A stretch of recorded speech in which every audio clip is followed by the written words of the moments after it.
Cette question à présent, les boulangers pourront-ils ouvrir le 1er mai? Après avoir repoussé la réforme de ce jour chômé, Sébastien Lecornu recevra les représentants de la profession demain à Matignon.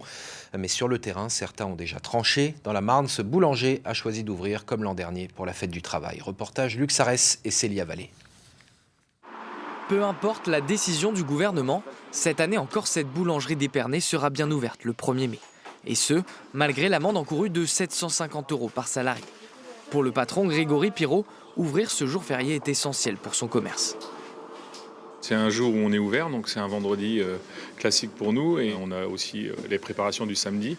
Moi, c'est une grosse journée le vendredi et le samedi, c'est encore une plus grosse journée, donc on est obligé de toute façon de travailler le vendredi pour préparer pour le samedi. Ces dernières années, les marges se réduisent et c'est compliqué pour nous d'investir dans nos entreprises. Donc moi, je ferme déjà 2 jours de repos par semaine, mes salariés sont à 35 heures, on a quasiment 6 semaines de congés par an. Je ne peux pas me permettre de perdre une journée de chiffre d'affaires, étant donné que ça rentre dans une semaine de chiffre d'affaires pour moi. Et moi, une journée comme ça me paye ma facture d'électricité du mois. Le patron a déjà commencé à sonder ses 14 salariés sur leur envie ou non de travailler cette journée payée double. Un ticket, madame? Non. C'est tout bon. Comme 6 autres de ses collègues, Marilyn s'est portée volontaire. J'ai toujours travaillé en boulangerie, j'ai toujours travaillé le 1er mai. Donc à partir de ce moment-là, ça me paraît normal. Mais les syndicats, eux, sont de leur côté opposés à ce que les employés travaillent sur le seul jour obligatoirement chômé de l'année. Ce serait pour eux une régression sociale. Le mot volontariat dans le monde du salariat, c'est complètement utopique.